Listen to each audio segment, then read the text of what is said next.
Hello and welcome back to the channel. I'm Steve Cronin and you are watching me in the process of building this 6 by 3.5 meter garden room.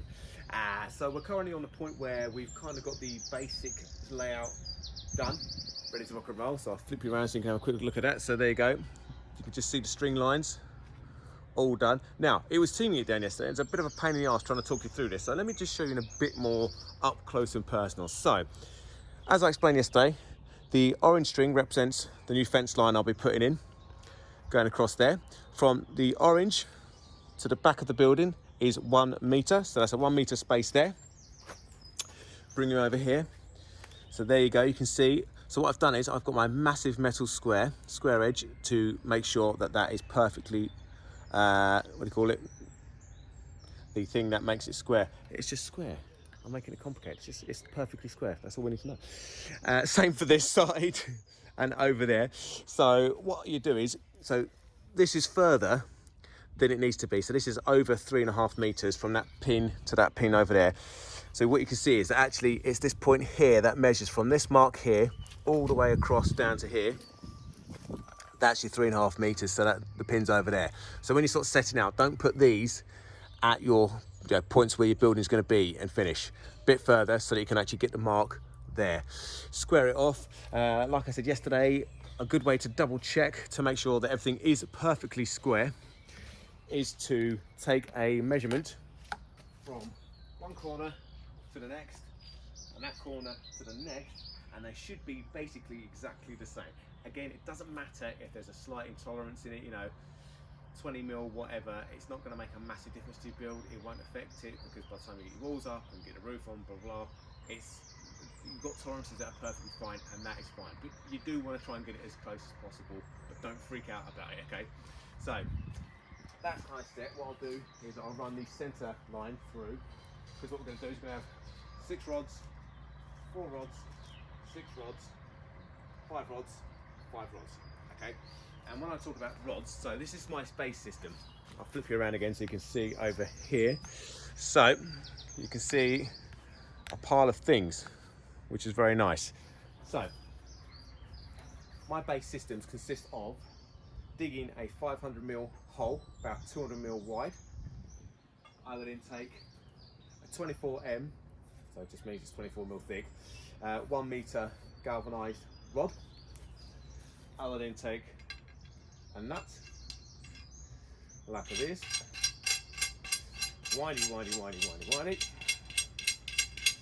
and basically you want to set this at give or take sort of 6 inches. So like a good rule of thumb is thumb, finger, that's roughly about right. Again, it doesn't have to be spot on. 100 mil washer plate, 10 mil thick. Wind this one down to lock it up, lock it into position. And then what will happen with this is that this will then go into the hole, like that, up to about 500 mil. So this saw level is going to be about there, give or take. And now that allows me all of that as adjustments. So if you can imagine that sticking out above the ground, what will happen then is I'll put on another one of these lovely nuts. Actually, to be fair, what I'll do is I'll put 2 on. So I'll grab another one. So the reason you're going to want 2 is because these are basically going to be your adjustments for the height of the building. So I'll lock that one down there. You then take another plate. Done. Now, once you've got all of these sticking out the ground about that height, wherever it's going to be, in place, you then take the one that's closest to the ground, height-wise, and normally you'd wind it down as close to the ground as possible. So let's say the ground is where my thumb is, I'd wind that down to about there. Get this one, do the same.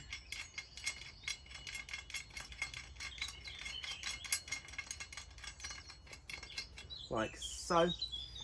Better washer on top, and then you tighten these up together. So that way, that's now binding with that one, it's never going to go anywhere. Then across the rest that are on the floor, you then just get a level on this one, boom, on the top of it, onto the next one, which is about 1 metre away.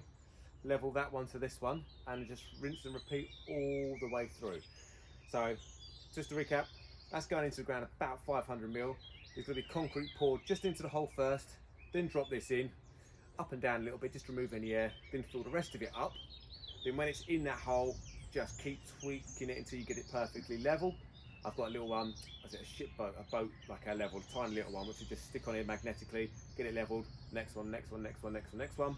Once they've all gone off, we'll then wind on 2 nuts all the way down to wherever you need it to be to set your height. Once you've got the first one locked off, set all the levels off of that. That goes on top.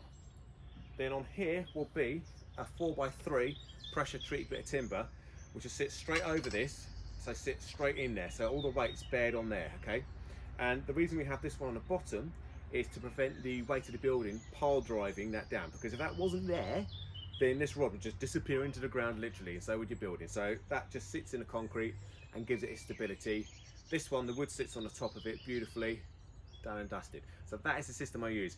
The reason I like this system is A, it's very cost effective because you don't have to get a whole ton of like stuff knocked up and put in. You haven't got to dig all the foundations, you haven't got to put all the timber framing in and stuff like that. And if I do concrete slabs, I thermally insulate them, so I put the 100mm PIR insulation into it and all that kind of stuff. There's a lot of work that goes into it. But with this system, you've got to remember that the building's off the floor. There is an air gap underneath, okay? So the wood I'm using is pressure treated, like I say, so it's not going to rot, but there's air underneath, which keeps the whole building dry.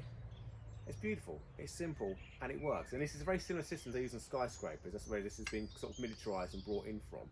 There's quite a few companies that do this, and I learned this technique off of another company, Oakwood Garden Rooms. Another good place to go if you're after videos on garden rooms. Oakwood Garden Rooms, Liam Griffin, he's a genius. So that's where I first saw this system, and that's when I come onto it. I've done quite a few of them now with this, and it is brilliant, absolutely brilliant. I mean, the kit for all this, to supply this, probably, I don't know, 500–600 quid, which isn't too bad when you think about it. Done. So that is it. So what I'll do now is I'll get all these set up. I won't put the top ones on, but I will put all the bottom ones on about 6 inches up. I'm going to do that now, ready to then start digging some holes.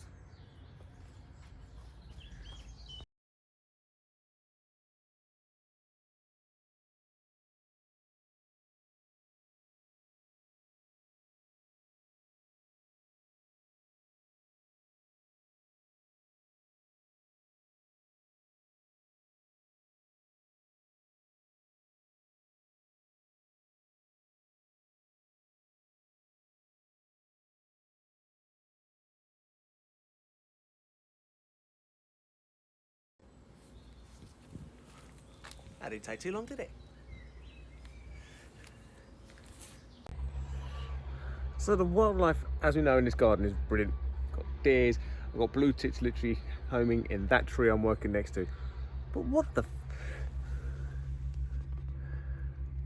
these guys think they're doing?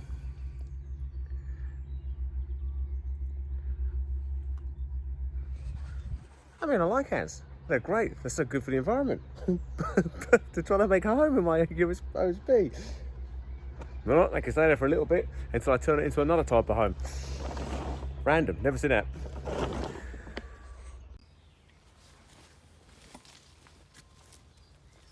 The trimming's never quite done, is it? So I'll just put my centre string line through and just walk around the site, getting some tools set up and other bits and pieces, kind of finalising everything I need to do. And I walked on the string line and walked into that, and I was like, what the heck, what's that? It's like, yeah, that can't stay, not unless we want it in the middle of the room. So I figured I'd trim it down a little bit.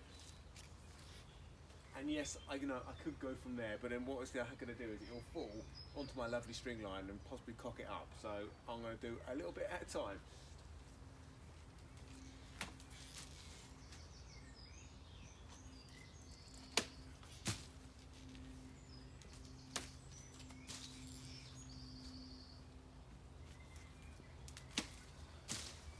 you can control it a bit more.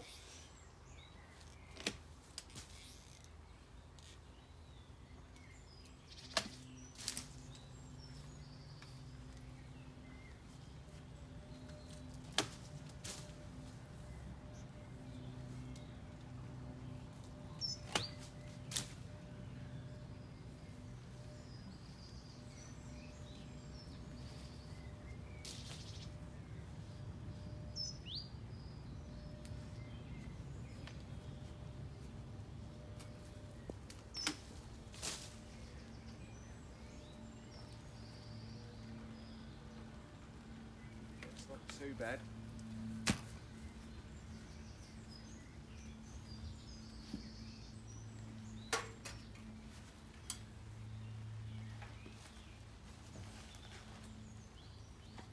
Now just got to get a bit closer to the work. Don't mind a bit of pruning anyway. Feels a bit nice. That's what I do. I love just being outside anyway, so.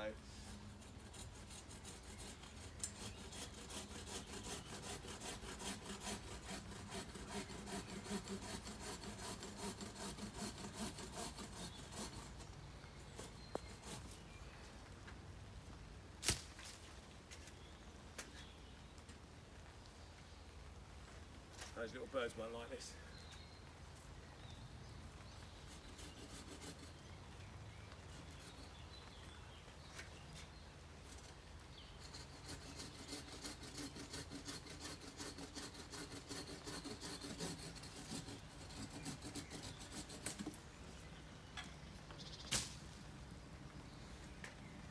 I think two little bit more.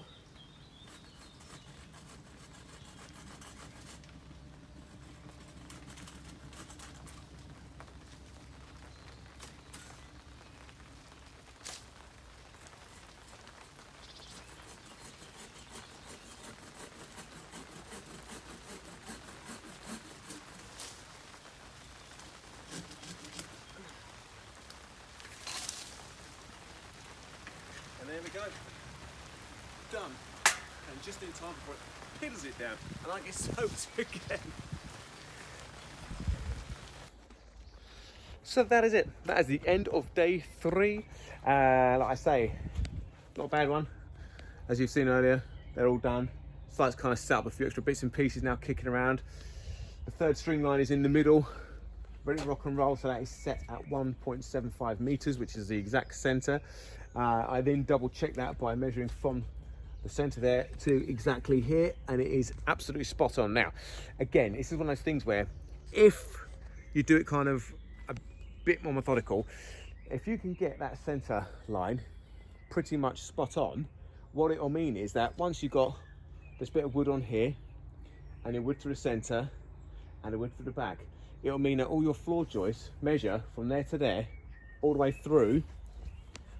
They should be equidistant by 5 mil or something, you know, so you should be able to cut and fit, no problem at all. But if you don't measure that peg there to this one here and just kind of eye it, sort of go, that's close enough, then it can be that that string line goes out substantially in that or that direction, which then means your timbers that go in between are buggered up, and then so is your insulation. It means trying to cut like weird angles on your insulation, which just sucks again. So yeah, as much as we can square things up as we go and level things up, it makes life a lot easier. So there you go, that is it, done and dusted. I'm now off and I shall be back tomorrow first thing.